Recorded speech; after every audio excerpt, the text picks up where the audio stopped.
হে WhatsApp guys, কেমন আছো সবাই? আশা করি সবাই খুব ভালো আছো। সাবেস 420 তে আমরা কিন্তু আবারও কে ড্রামাতে ফেরত চলে এসেছি। তো আমরা যে কে ড্রামাটা শুরু করেছি তার নাম হচ্ছে কিলার প্যারাডক্স। তো আগের দুটো ভিডিওতে আমরা কিন্তু 4টা পর্ব কভার করেছি, আর আজকের এই ভিডিওতে আমরা আরো দুটো পর্ব কভার করব। আর আজকের ভিডিওটা বোঝার জন্য তোমার আগের দুটো ভিডিও দেখতে হবে, তা না হলে কিন্তু কিছুই বুঝবে না, তারপর কিন্তু আমার দোষ দিতে পারবে না। তো আগের পর্বগুলোর লিংক আমি ডিসক্রিপশনে দিয়ে দিয়েছি, তুমি সেখান থেকে দেখে আসো, তারপর এই ভিডিওটা দেখো। তো বাড়তি কোনো কথা না বলে আমরা সরাসরি মূল ভিডিওতে যাব। তার আগে ছোট্ট একটা কমার্শিয়াল বিজ্ঞাপন থাকবে, তুমি এটা স্কিপ করে মূল ভিডিওতে চলে যাও। গাইস, আজকে আমরা শেয়ার করতে যাচ্ছি মোস্ট প্লে অ্যাপের কথা, যা বাংলাদেশের সবচেয়ে মজাদার এবং বিশ্বস্ত অনলাইন গেমিং অ্যাপ। আর রেজিস্ট্রেশন করলেই তোমাকে স্বাগত জানানো হবে 150 টাকার ফ্রি বোনাস দিয়ে। আর প্রতি রেফারে তুমি উপার্জন করতে পারবে আনলিমিটেড 1200 টাকা। আর সিপিএল উপলক্ষে মোস্ট প্লেতে চলছে 20 মিলিয়ন টাকার গুপ্তধন বোনাস, যা হাতছাড়া করা নয়। আর প্রথম ডিপোজিটে মোস্ট প্লে দিচ্ছে 100% বোনাস, আর প্রতিদিনের রিলোডে 25% বোনাস। আর তাছাড়া স্লট গেমে থাকছে 288 টাকার ফেন্সি বোনাস।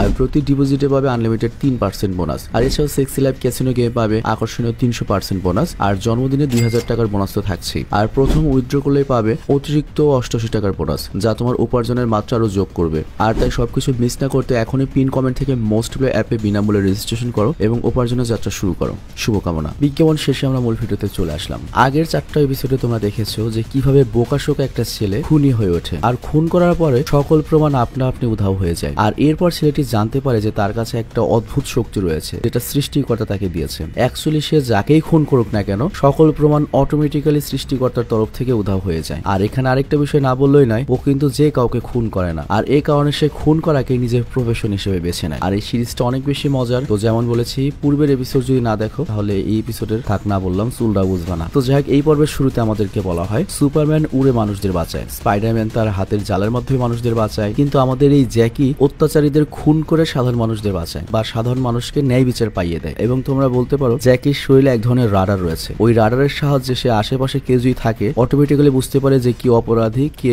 খুন হওয়ার মতো অপরাধ করেছে। বিষয়টা বুঝিয়ে বলি, সে অটোমেটিক্যালি বুঝতে পারে যে লোকটা অপরাধী এবং সে এমন একটা অপরাধ করেছে যে কারণে তার বেঁচে থাকার আর কোনো অধিকার নেই। আর তারপর সে তাকে খুন করে। কিন্তু এখানে মজার ব্যাপার যেটা, সেটা হচ্ছে সে খুন করার পরে নিজের অজান্তেই সৃষ্টিকর্তার তরফ থেকে সকল প্রমাণ ছিল সব প্রমাণ লোপাট হয়ে যায়। তো খারাপ লোকেরা মানুষদেরকে মারে হচ্ছে টাকা পয়সা লুট করার জন্য, কেউ মারে হচ্ছে রেপ করার জন্য, মুক্ত বিভিন্ন কাজে। বাট আমাদের জ্যাকি যে খুন করে সে কিন্তু নিজের লাভের জন্য খুন করে না। এমনকি খুন করার পরে যে সে শান্তি পায় সাইকো কিলার তাও নয়। জ্যাকি শুধুমাত্র ন্যায় বিচার চায়। যে অপরাধীদের শাস্তি দেওয়ার সাহস কারণেই কিংবা পুলিশ যে অপরাধীদের শাস্তি দিতে পারেনি, জ্যাকি তাদেরকে পেয়েছে নেয়। আর এই কাজে তাকে সাহায্য করে জিন নামের একটা ছেলে বা একটা ইউটিউবার, যাতে আমরা গত পর্বে দেখেছিলাম। তো যাই হোক, খুন করে কিন্তু জ্যাকির পেট ভয় না। আর এই কারণে তার জীবন জীবিকার জন্য তাকে একটা সুপার শপের ফ্রিজিং ডিপার্টমেন্টে কাজ করতে হয়। তো তার সঙ্গীরা থেকে অনেক প্রশ্ন করে, কই থেকে এসেছো, ফ্রি টাইমে কি করো, চলো একসাথে মাল খেতে যাবো, এটা করবো ওইটা করবো। বাট জ্যাকি তাদের কোনো প্রশ্নের উত্তর দেয় না এবং তাদের সাথে কোথাও যায় না। তো যাই হোক, জ্যাকির সাথে কাজ করে লিনা নামের একটা মেয়ে। আর লিনাও অনেকটা জ্যাকির মতো, এবং লিনা তার শহর ছেড়ে আত্মপরিচয় গোপন করে এখানে লুকিয়ে রয়েছে। অ্যাকচুয়ালি ব্যাপারটা আমি বুঝিয়ে বলি, লিনার অনেক হ্যান্ডসাম বড়লোক একটা বয়ফ্রেন্ড ছিল। আর ওই বয়ফ্রেন্ডের কথাই সে করেছিল কি, হোয়াটসঅ্যাপে তার নূর যে ছবি রয়েছে, ভিডিও রয়েছে, ওগুলো সেন্ড করে দিয়েছিল। নর্মালি এখনকার মেয়েরা যেটা করে থাকে। তো ওর বয়ফ্রেন্ড যেটা করেছে, ওর সাথে ঝগড়া লাগার পরে সেগুলো মনে করে পর্নো সাইটে আপলোড করে ভাইরাল করে দিয়েছে, যে কারণে লিনা নিজ এলাকাতে আর থাকতে পারেনি, ব্যাপক সম্মানহানি হয়। আর তারপর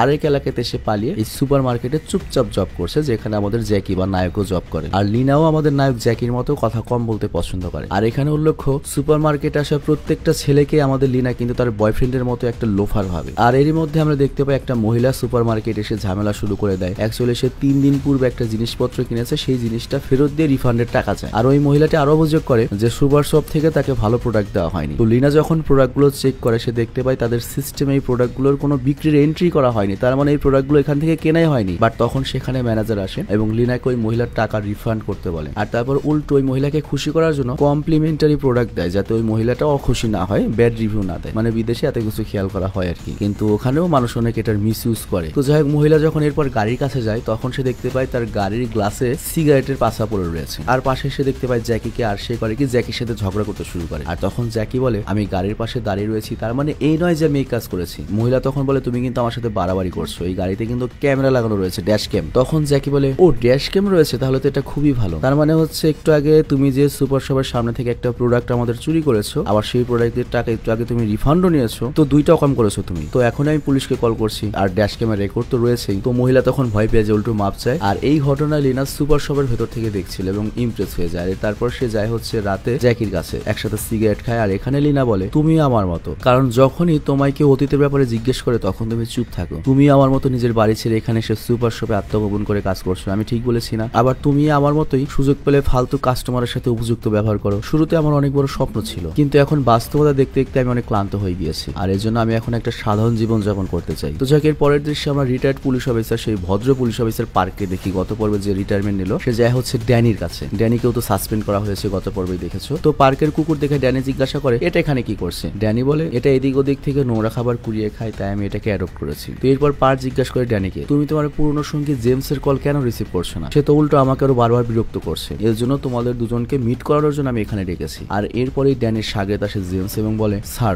আপনি যদি আমার উপর একটু বিশ্বাস রাখতেন তাহলে এতদিন আমরা ওই খুনিকে ধরতে পারতাম, আর আপনিও সাসপেন্ড হতেন না। আর আপনি কেন আমার কাছ থেকে সত্য লুকিয়েছেন যা আপনি জানতেন? যেহেতু আপনার পার্টনার ছিলাম আমি, আপনার সবকিছু জানার অধিকার আমি রাখি, আপনার এই কেসের ব্যাপারে। তবে যাই হোক না কেন, এখন আমরা ওই খুনিকে অবশ্যই ধরবো। আর তারপর সে রানীকে জিজ্ঞাসা করে, স্যার আপনি কি বুসানে প্রফেসর জং নামের একজন লোকের খুনের ব্যাপারে শুনেছেন, যাকে গত পর্বে আমাদের জ্যাকি মেরেছে আর কি? তো এখানে একটা জিনিস খেয়াল করেছেন, জ্যাকিও আমাদের হাত থেকে পালিয়ে বুসানে চলে গেল, আবার বুসানে আবার খুন হচ্ছে। তার মানে খুনি এখনো ধরা পড়েনি এবং আমার মনে হয় এর সাথে জ্যাকি জড়িত। তাহলে স্যার আমাদের কি বুসান যাওয়া উচিত নয়? আর এরপর তারা দুজন করে কি জ্যাকির বাড়িতে যায়, মানে নিজের বাড়িতে যেখানে মায়েরা থাকে। তো ওখানে জানতে চায় জ্যাকি এখন কোথায় রয়েছে। তো জ্যাকির বাড়ি থেকে জানাও তো এখনো নিখোঁজ রয়েছে, আজকে প্রায় 6 মাস আগে থেকেও আসে না এখানে। তো জেমস জিজ্ঞাসা করে, তাহলে আপনারা কেন এখনো পুলিশের রিপোর্ট লেখাননি? আপনি একটা কাজ করুন, প্রথমে নিখোঁজ হওয়ার রিপোর্টটা পুলিশে লেখান, তারপর আমরা আপনার ছেলেকে খুঁজে এনে দিচ্ছি। আর এই দিকে আমরা দেখি বুসানে লিনা রেস্টুরেন্টে বসে খাবার খাচ্ছিল, আর তখন ডং নামের একটা ছেলে পাশের টেবিলে বসে লিনাকে বারবার দেখছিল, ফলো করছিল। তো চোরের মতো পুলিশ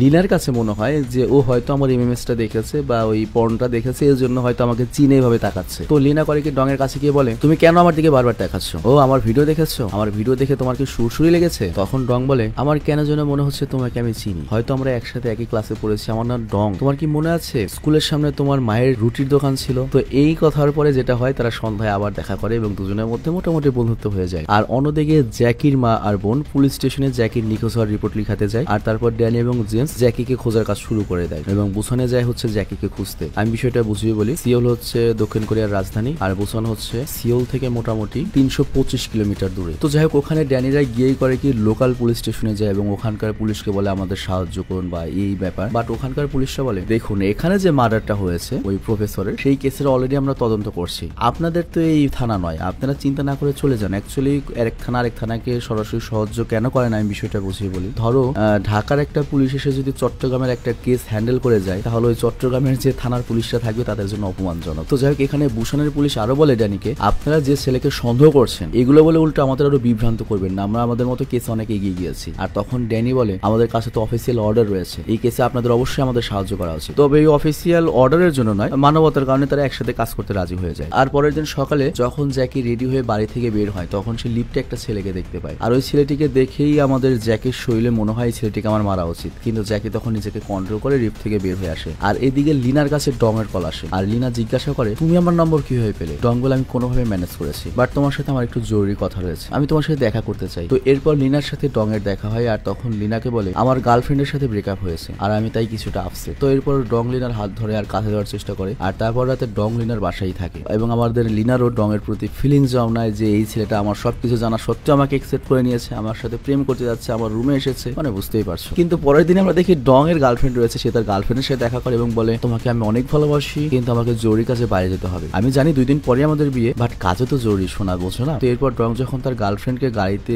উঠিয়ে দিতে যায়, তখনই গাড়ির যখন পেছনে ট্রাঙ্ক খোলা হয়, তখন দেখা যায় যে মাছ মারার জিনিসপত্র। তো এটা দেখে ডং এর গার্লফ্রেন্ড বলে, তুমি আমাকে মিথ্যে বলেছো, তুমি ফিশিং করতে যাচ্ছ, কোনো কাজে যাচ্ছ না। আচ্ছা ঠিক আছে, যাও, তুমি তোমার বন্ধুদের সাথে এনজয় করো। আসলে সত্যি বলতে আমার মতো এত ভালো ওয়াইফ কখনোই তুমি পাবে না, যাও একটু মজা নাও বিয়ের আগে। তো যাই হোক, এদিকে পরের দিন জ্যাকে যখন সুপার শপের কাজ করতে যায়, তখন সে রাস্তায় দেখে লিনা একটা অপরিচিত লোকের সাথে কথা বলছে, আই মিন ডং এর সাথে। তো জ্যাকে তো জানে না যে ছেলেটির নাম ডং, বাট এটাও জানে না যে আজকাল লিনা ডং এর সাথে ডেট করছে। আবার ওদিকে ডং তার গার্লফ্রেন্ডকে মিথ্যা বলে লিনার সাথে থাকতে বাসায় এসেছে, লিনার সাথে থেকে একটু মজা টজা করছে। তো রাতে যখন ডং ঘুমিয়ে পড়ে, তখন লিনা করে কি ডং এর মোবাইলটা নেয়, আসলে ওর গার্লফ্রেন্ডের মেসেজ এসেছিল, নোটিফিকেশন এসেছে, তো করে কি সকল মেসেজ দেখতে পায়। আর ঠিক তখনই ডং জেগে ওঠে আর লিনার হাত থেকে মোবাইলটা কেড়ে নেয়। তো লিনা তখন বলে, তুমি না আমাকে বলেছিলে যে তোমার গার্লফ্রেন্ডের সাথে ব্রেকআপ হয়েছে, তুমি আমাকে এখন বিয়ে করবে, আর তাই আমি তোমার সাথে ছিলাম, কিন্তু আমার কাছে মনে হচ্ছে তুমি আমাকে ইউজ করেছো, সত্যিটা কি আমার জানা দরকার। ডং তখন বলে, সত্যি জানবি? তাহলে শোন, তোর মতো একটা 3rd ক্লাস মেয়েকে কে বিয়ে করবে? তোর আমি যখন ভিডিও দেখেছিলাম তখনই আমার সুরসি উঠেছিল, তখনই আমার ইচ্ছা হয়েছিল তোকে আমি ইউজ করবো। আর এই কথার ফলে যেটা হয়, দুজনের মধ্যে হাতাহাতি শুরু হয়, আর লিনা তখন তখন হুমকি দেয় তোমার গার্লফ্রেন্ডকে আমি সব সত্য বলে দেবো। আর এই কথা শুনে ডং এর মাথা খারাপ হয়ে যায়। সে করে কি লিনার গলা টিপে ধরে এবং সেখানেই মেরে ফেলে। আর তারপর ডং একটা সিরিয়াল কিলারের মতো শান্ত হয়ে বসে ভাবে এখন কি করা উচিত। আর পরের দিন সকালে টিভিতে নিউজ আসে যে একটা ফ্ল্যাটে আগুন লেগে যাওয়ার কারণে একটা মেয়ের মৃত্যু হয়েছে, কিন্তু কোন মেয়ে মারা গিয়েছে সেই খবরটা দেখার আগেই জ্যাকি করে কি টিভিটা বন্ধ করে দেয়। অ্যাকচুয়ালি ডং যেটা করেছে সে লিনাকে মারার পরে তার ফ্ল্যাটে আগুন লাগিয়ে দিয়েছে যাতে সেখানে থাকা সকল প্রমাণ নষ্ট হয়ে যায়। আর এদিকে ড্যানি পুলিশ স্টেশনে আসে এবং গত রাতে ফ্ল্যাটে একটা মেয়ে মারা গিয়েছে পুড়ে। এ ব্যাপারে যখন পুলিশকে জিজ্ঞাসা করে তখন পুলিশ বলে ওই মেয়েটি একটা সুপার শপে কাজ করতো আর ওই মেয়েটি তার বাবা মা ছাড়া কারোর সাথে কেমন কোনো কথা বলতো না, আর মেয়েটির মৃত্যু হয়েছে ফ্ল্যাটে আগুন লাগার কারণে। বাট ড্যানি তখন বলে এটাও তো হতে পারে যে মেয়েটিকে খুন করে আগুন লাগানো হয়েছে, আমাদের এটা তদন্ত করা উচিত। তো এরপর জ্যাকি যখন তার কাছে সুপার শপে যায় তখন তার সাথে এক সঙ্গী জানায় আমার মনে হয় লিনাকে কেউ মেরে ফেলেছে। আর তখনই এখানে একটা রিটায়ার্ড পুলিশ অফিসার আসে যাকে আমরা গত এপিসোডে একবার লাস্টে দেখেছিলাম, আর তার নাম হচ্ছে শাকাল। আর এই শাকাল কিন্তু ভাই খুবই ডেঞ্জারাস। তো যাই হোক শাকাল হুদায় উইদাউট এনি রিজন জ্যাকির পিছু নেয়। সে কিন্তু এখন আর পুলিশ নেই, রিটায়ার্ড পুলিশ, কিন্তু জ্যাকি তাকে দেখে ভয় পায় এবং সেখান থেকে লুকিয়ে পালিয়ে যায়। আবার ততক্ষণে ড্যানি আর জেমসও সেখানে পৌঁছে যায়। আর তারপর ড্যানি যখন সুপার শপে যায় তখন সে জ্যাকিকেও দেখে ফেলে এবং জ্যাকির পিছু নেয়। বাট জ্যাকি তখন পালিয়ে একটা স্টোর রুমে যায়, কিন্তু তখন সেখানে শাকালও চলে আসে আর জ্যাকিকে ফ্লোরে ফেলে দেয়। আর শাকাল তখন বলে তাড়াতাড়ি দাঁড়িয়ে যা, অনেক দূর যেতে হবে আমাদের, অনেক এগোতে হবে আর অনেক কিছু করতে হবে। বাট তখনই সেখানে ড্যানি চলে আসে এবং সুযোগ পেয়ে জ্যাকি সেখান থেকে পালিয়ে যায়। আর জ্যাকির আইডিয়াও নেই যে শাকাল লোকটাকে কেন এগুলো বললো, আর এর উত্তর আমরা একটু পরেই পাবো। তো যাই হোক ড্যানি যখন সেখানে আসে সে কাউকেই দেখতে পায় না। আর তারপর ড্যানি যখন বাইরে যায় তখন জেমস মানে ড্যানির পার্টনার জানায় কেউ সিসিটিভি ফুটেজের হার্ড ডিস্ক চুরি করে নিয়েছে। আর তারপর ড্যানি ম্যানেজারকে ডেকে জ্যাকির ছবি দেখে এবং জিজ্ঞাসাবাদ করে যে আপনি কি এই ছেলেকে চেনেন? ম্যানেজার বলে হ্যাঁ, তো আমাদের কর্মচারী। আর তখন সেখানে থেকে একটা পুলিশ বলে আমরা তো তোমার ব্যাপারে জানতে পেরেছি ড্যানি, তোমাকেও তো সাসপেন্ড করা হয়েছে, তুমি এখানে এসে তো ওই পুলিশগিরি করতে পারো না। ড্যানি তখন বলে তো কি হয়েছে, আমি অফ ডিউটিতেও কাজ করছি, আমার তো আর চাকরি চলে যায়নি, আমি আমার কেস নিয়ে এখানে কাজ করছি। আর তখন অন্য পুলিশ অফিসার ওই পুলিশকে শান্ত করে বলে ঠিক আছে, কেস হ্যান্ডেল করতে হবে, নাম করার দরকার নেই, আমাদের একসাথে কাজ করি, চলো আমরা ছেলেটির বাসায় যাই। তো যাই হোক সেখান থেকে সিসিটিভি ফুটেজের হার্ড ডিস্ক মূলত শাকাল চুরি করেছিল যাতে জ্যাকি ধরা পড়ে। আর এরপর সে যখন তার রুমে বসে ভিডিও ফুটেজ দেখছিল তখন সে ফুটেজে ডংকে দেখতে পায় আর ডং লিডার সাথে রাস্তায় দাঁড়িয়ে কথা বলছিল। আর পরের দৃশ্যে আমরা দেখি ডং একটা ডক্টরের কাছে বসে রয়েছে। অ্যাকচুয়ালি ডং এর শরীরে এইচআইভির যে প্রথম পর্যায়ের সেই রোগটা ধরা পড়েছে। এইচআইভি মানে এইডস হয়েছে। তো ডক্টর জানে এটা প্রাথমিক লক্ষণ, তার মানে তুমি এমন কারোর সাথে সেক্স করো যার এইডস ছিল, দ্রুত নিজেকে শুধরে নাও, তা না হলে কিন্তু বাস খাবে। তো এরপর ডং তার গাড়িতে আসে এবং তার গার্লফ্রেন্ডকে কল করে আর বলে শালি আমার এইচআইভি হয়েছে, তোর কাছ থেকে হয়েছে নাকি? ওর গার্লফ্রেন্ড তখন বলে হ্যাঁ আমার এইচআইভি হয়েছে, কিছুদিন আগে আমি আমার একটা বান্ধবীর সাথে ক্লাবে গিয়েছিলাম, অতিরিক্ত মাল খাওয়ার ফলে যেটা হয়েছে কার সাথে কি করেছে আমার মনে নেই, প্লিজ আমাকে ক্ষমা করে দিও, তোমার জীবনটা নষ্ট করলাম। তো এই কথা শুনে ডং রেগে যায়, মানে বুঝতেই পারছো ডং একজনকে মেরেছে তার শাস্তি এইভাবে ও পেয়ে গেল। বাট না, এত সহজ শাস্তিও পাবে না, আরো কঠিন শাস্তি রয়েছে। তো এরপর ডং যায় তার রুমে আর রুমের ভেতরে গিয়ে সে শাকালকে দেখতে পায়। তো শাকাল ডংকে জিজ্ঞাসা করে তুই লিনাকে চিনিস না, তুই ওর সাথে ফিজিক্যাল রিলেশনে জড়িয়েছিলি তাই না? ডং তখন বলে হ্যাঁ, কিন্তু আমি ওকে মারিনি। আর তখন শাকাল বলে আমি তো প্রতিবেশীদের কাছ থেকে শুনেছি সেদিন রাতে ফ্ল্যাটে লিনার সাথে কারো ঝগড়া হয়েছিল, তুই তো ঝগড়াটা করেছিলি, এখন আমাকে সত্যিটা বল, নয়তো মামলা কিন্তু অন্যদিকে যাবে। তো তখন ডং শাকালকে বলে আমি লিনার সাথে ডেট শুরু করেছিলাম, আর এরপর লিনা যখন জানতে পারে আমার আরেকটা গার্লফ্রেন্ড রয়েছে তখন আমাদের দুজনের মধ্যে ঝগড়া হয়েছে, প্রতিবেশীরা হয়তো সেই ঝগড়াটাই শুনেছে। তো এটা শুনে শাকাল কলে কি হাতে তালি বাজায়। আর তখন ডং জিজ্ঞাসা করে আপনার কাছে কি কোনো অ্যারেস্ট ওয়ারেন্ট আছে, আমাকে অ্যারেস্ট করবেন? শাকাল বলে দূর শালা, আমি কি তোকে অ্যারেস্ট করতে এসেছি নাকি, আমি তোকে মারতে এসেছি আর তুই আমার কাছে অ্যারেস্ট ওয়ারেন্ট চাস? আর অন্যদিকে আমরা দেখি জ্যাকি তার বন্ধু জিনকে কল দিয়ে বলে পুলিশ আমার পিছু নিয়েছে কারণ আমি সেখান থেকে পালিয়েছি। জিন বলে তুমি তোমার মোবাইল বন্ধ করে রাখো, কারো নজরে এসো না, আমি দেখি কি করতে পারি। আর অন্যদিকে শাকাল ডংকে টেপ পেঁচিয়ে বেঁধে রাখে আর বলে আমি একটা হারামজাদাকে খুঁজছি, আমি জানি না কিভাবে ও তোদের মতো অপরাধীদের খুঁজে এবং তাদেরকে মেরে ফেলে, আমার বিশ্বাস ও তোকে খুঁজতে খুঁজতে এখানে চলে আসবে। আর তখন ডং বলে আমি যদি আপনাকে আমার সকল সত্যটা বলে দিই আপনি কি আমাকে ছেড়ে দেবেন? তখন শাকাল বলে সত্যটা কি, তার মানে তুই লিনাকে মেরেছিস? ঠিক আছে, এই কাগজে তোর কথাগুলো লেখ। তো এরপর শাকাল করে কি কাগজ ডং এর কাছে দেয়, সেই কথাগুলো লিখিয়ে যে আমি লিনাকে মেরেছি, তারপর ডংকে মেরে ফেলে। কিন্তু তখনই শাকাল আফসোস করে কামটা করলাম কি, ডং তো ভালো মতো মরার আগে লিখেও নি যে সে লিনাকে কিভাবে হত্যা করেছে, তার মানে খুন করার জন্য আমি একটু বেশি তাড়াহুড়ো করে ফেলেছি। যাই হোক খুন করার পরে শাকাল করে কি ওই রুমটা খুব ভালো মতো পরিষ্কার করে যাতে ফরেন্সিক এক্সপার্ট কোনোভাবে ওকে ধরতে না পারে। আর তখন আমরা দেখি ড্যানি একজন পুলিশ অফিসার সাথে নিয়ে জ্যাকির বাসায় যাচ্ছে, আর অন্যদিকে জেমস এক পুলিশ অফিসার নিয়ে ডং এর বাসায় যায়। আর ভেতরে যাওয়ার সময় শাকাল কিন্তু জেমসের সামনে দিয়েই বিল্ডিং থেকে বের হয়। আর এদিকে জেমস যখন ড্যানির দরজা নক করে তখন ভেতর থেকে কেউ দরজা খুলে না। আর এরপর ড্যানি আর পুলিশ অফিসার যখন দরজা খুলে ভেতরে যায় দেখতে পায় ফায়ার এক্সটিংগুইজার দিয়ে মানে আগুন যে নেভায় ওইটা পুরো রুমে ছড়িয়ে দেওয়া হয়েছে কার্বন ডাইঅক্সাইড। আর এইদিকে জেমসটা কান পেতে শুনে থাকে ভেতরে কোনো কিছু লিক হয়েছে, আর তখনই সেখানে একটা বিস্ফোরণ ঘটে। শাকাল ওখানে বিস্ফোরণ করার মতো গ্যাসের লিক করে দিয়ে গিয়েছিল, আর এই কারণে জেমস আহত হয়ে যায়। আর এখানেই এপিসোড নম্বর 5 শেষ হয়ে যায়। তো এবার চলো আমরা এপিসোড নম্বর 6 চলে যাই। তো এপিসোড নম্বর 6 আমরা দেখি পুলিশ সেই ছেলেটিকে ধরেছে যাকে দেখে জ্যাকির মারতে ইচ্ছা হয়েছিল, লিফটে দেখা হয়েছিল। তো পুলিশ জিজ্ঞেস করলে ছেলেটি বলে আমার জ্যাকির চেহারা একদম পছন্দ না, এর জন্য এক্সটিংগুইজার দিয়ে ওই রুমে ধোয়া ছড়িয়ে দিয়েছি যাতে রুম নষ্ট হয় এবং গন্ধ হয়ে যায়। কেন ওই ছেলেটা কি আমার নামে কমপ্লেন করেছে নাকি? তখন পুলিশ অফিসার বলে শালা ওই এক মেয়েকে খুন করেছে আর তুই ওর রুমে গিয়ে সেই খুনের প্রমাণ সব লোপাট করে দিয়েছিস। আর অন্যদিকে ডিটেকটিভ ড্যানি যখন তার অসুস্থ বাবার খোঁজ নিতে যায় তখন তার কাছে জেমস এর কল আসে। জেমস বলে আমি ওই বাড়ি থেকে একটা লোককে বের হয়ে যেতে দেখেছি আর সেই হয়তো রুমের ভেতরে ওই বোমটা ফিট করে রেখেছিল। আর তখন ড্যানি বলে তুমি তোমার চিকিৎসা নাও, বাকিটা আমি দেখছি। তো যাই এদিকে ড্যানি করে কি তার মায়ের কাছে তার বাবার শারীরিক অবস্থার কথা জানতে চায় আর তার বাবার অবস্থা অনেক গুরুতর ছিল। আর পরের দৃশ্যে আমরা দেখি জিন যখন রাতে তার বাসায় ফিরে তখন তার রুম অনেক অন্ধকার ছিল আর ভেতরে বসেছিল হচ্ছে শাকাল। তো শাকাল বলে ভয় পেও না, আমি এখানে। তো যাই হোক শাকাল বলে কি রুমে থাকা সকল ক্যামেরার স্পিকার খুলে ফেলেছে আর লাইট অন করার পরে জিন শাকালকে জিজ্ঞাসা করে আপনি কি ওই ডঙের বাসায় বোম ফিট করেছিলেন? তখন শাকাল বলে এই তুই না আগে আমাকে হিরো বলতি। জিন তখন বলে আপনি কোনো হিরো নন, আপনি একটা সাইকো। আর এই কথা শুনে শাকাল করে কি জিনকে মারতে শুরু করে আর বলে এসব তুই আমাকে শিখিয়েছিস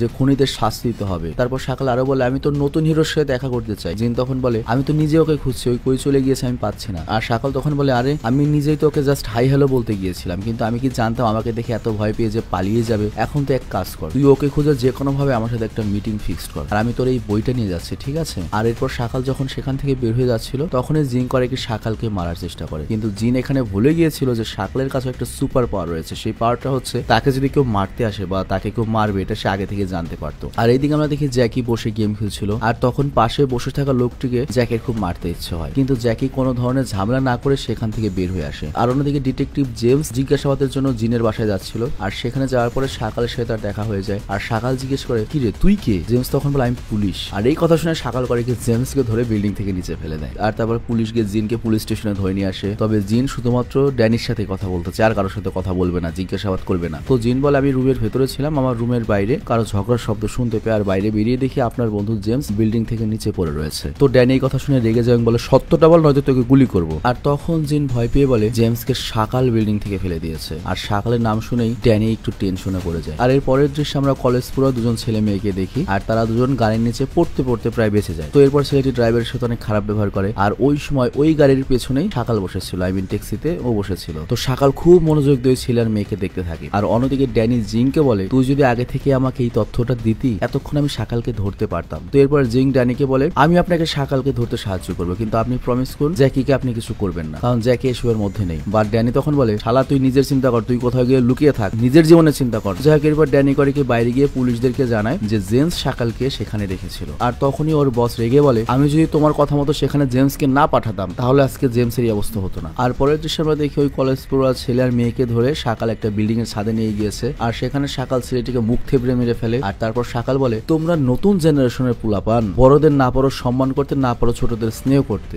আসলে এটা তোমাদের দোষ না, দোষটা হচ্ছে তোমাদের বাবা মায়ের। ছোট থাকতেই তোমাদের এইসব আচরণ দেখে কারেন্টে যদি একটা করে থাপ্পড় বসাতো আজকে তোমরা এরকম বখাটে হতে না। আর এই মেয়ে আমি তোমাকে আজকে ছেড়ে দিচ্ছি, চেষ্টা করবে একজন ভালো কোরিয়ান নাগরিক হয়ে বেঁচে থাকার। আর এরপর শাকাল করে কি মেয়েটির কাছে একটা কলম চায়। মেয়েটি বলে আমার কাছে তো কোনো কলম নেই। শাকাল তখন বলে তুই না একটা ছাত্রী, তোর কাছে কলম নেই কেন? মেয়েটি তখন বলে কলম নেই, কিন্তু দেয়ালে আর্ট করার মতো, দেয়ালে লেখার মতো অনেক কিছু আছে। তো শাকাল বলে দেয়ালে আর্ট করার জিনিস তোর কাছে কেন থাকবে? মেয়েটি বলে আমি তো আর্টের স্টুডেন্ট। আর তখন শাকাল বলে তাহলে তো অনেক বড় সমস্যা হয়ে গেল, তুই তো আমার চেহারা আঁকতে পারবি। মেয়েটি বলে না আমি চেহারা আর্ট করতে পারি না, আমি আপনার জন্য কোনো বিপদ হবো না, প্লিজ আমাকে মারবেন না। শাকাল তখন বলে তাহলে তো আরো সমস্যা, তুই যেহেতু আর্টও পারিস না তাহলে কেন এত দামি আর্ট স্কুলে যাস, কেন টাকা পয়সা নষ্ট করছিস? তোর তো কোনো যোগ্যতাই নেই, দক্ষতাই নেই, তোর তাহলে বেঁচে থাকার দরকার নেই। এই কথা বলে শাকাল করে ওকে মেরে ফেলে। আর এরপর রাতে যখন জ্যাকি ঘুমাচ্ছিল তখন সে টিভিতে একটা নিউজ দেখতে পায় যে একটা লোক কারো খুন করে পালিয়েছে। আর এটা সেই লোক যে কিনা জ্যাকের পাশে বসে ভিডিও গেমস খেলছিল। তো এরপর জ্যাকি তাকে খুঁজতে বের হয়। আর অন্যদিকে ড্যানি যখন তার বাবার কাছে বসেছিল তখন তার কাছে নতুন ক্যাপ্টেনের কল আসে, আই মিন মনে করে নতুন ওসির কল আসে। তো এরপর ক্যাপ্টেন ড্যানির সাথে দেখা করতে আসে আর সে শাকালকে যে কোনো ভাবে ধরতে চায়, কারণ একমাত্র ড্যানি শাকালের ব্যাপারে সবচেয়ে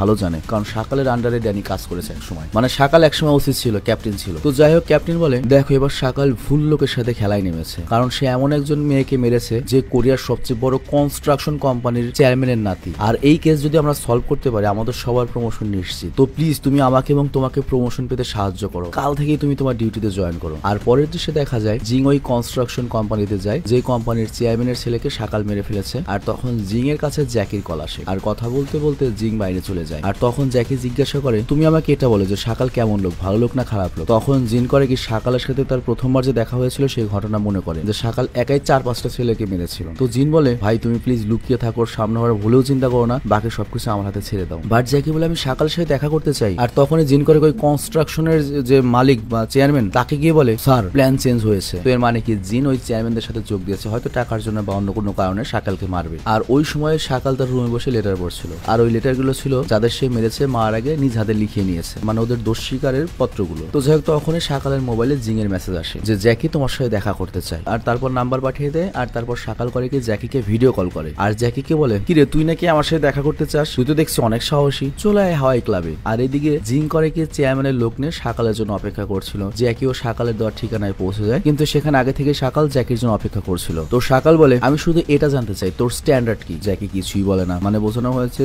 তোর কেন মারিস মানুষদের। তখন শাকাল আবারও জিজ্ঞাসা করে আমি শুনেছি তুই নাকি আগে থেকেই জানিস কাকে মারতে হবে, তোর শরীরে নাকি সিগন্যাল দেয়। কিন্তু জ্যাকি কোনো উত্তর দেয় না, খালি শাকালকে দেখতেই থাকে। শাকাল তারপর আবার বলে তুই তো দেখছি ভালোই বোবার অভিনয় করতে পারিস। আর ওই সময়ই চেয়ারম্যানের যে গ্যাং সেখানে পৌঁছে যায়। তবে যাওয়ার আগে জিনকে বাইরে বেঁধে রেখে যায় এবং বলে পরে কি হবে তা আমরাই দেখবো। তো শাকাল জ্যাকিকে জিজ্ঞাসা করে তুই কি আসলে আগে থেকে জেনে যাস যে কে ক্রিমিনাল। জ্যাকি তখন ঘাড় নিয়ে হ্যাঁ জবাব দেয়। আর তখন শাকাল বলে তোর আমার ব্যাপারে কিছু জানার থাকলে আমাকে জিজ্ঞেস করতে পারিস, জিজ্ঞেস কর। জ্যাকি তখন জিজ্ঞাসা করে আমার বই কোথায়। শাকাল তখন জবাবে বলে আমি ওই বইটা এখনো পড়িনি। আর তুই ওই মোটা ছেলেটাকে এত বিশ্বাস করিস কেন? তুই যদি কোনো ভুল করিস ওই ছেলে তোকে রেখে পালিয়ে যাবে। আমি কিন্তু এমন না রে, তুই এক কাজ কর আমার সাথে টিম আপ করে আমার সাথে কাজ কর। কিন্তু জ্যাকি তো মূলত শাকালকে এখানে মারার জন্য রেডি হয়ে বসে রয়েছে। তো যাই হোক শাকাল বলে তুই যদি আমার সাথে কাজ করিস তাহলে তোর সকল অপরাধ মাপ। দেখ এতে পৃথিবীর ভালো হবে, অপরাধ কম হবে। তাহলে আমি এখন চাই, হ্যাঁ তুই রাতে ভেবে আমাকে জানাবি যে আমরা টিম আপ করবো কিনা। তো এরপর শাকাল যখন উঠে চলে আসছিল তখন জ্যাকি উঠে করে শাকালের উপর হামলা করতে এগিয়ে যায়। কিন্তু শাকালের তো আমরা ক্ষমতা জানি, সে আগে থেকেই জানতে পারে, মানে ওর একটা পা রয়েছে কখন ওর উপর হামলা হবে। তো তখন শাকাল উল্টো ওকে মেরে বলে মনে হচ্ছে তোর মধ্যে দায়িত্ববোধ বলতে কিছু নেই। তোকে আমি বললাম একসাথে দুনিয়া ক্লিন করে তুই আমাকে উল্টো মারতে চাস, তার মানে তোকে মেরে ফেলাই ঠিক হবে। কিন্তু তখনই এখানে চেয়ারম্যানের গ্যাং চলে আসে। আর ওদেরকে আসে দেখে জ্যাকি সেখান থেকে সুযোগ বেজে বের হয়ে যায়। আর শাকাল তখন বলে এই ক্লাব বন্ধ হয়ে গিয়েছে,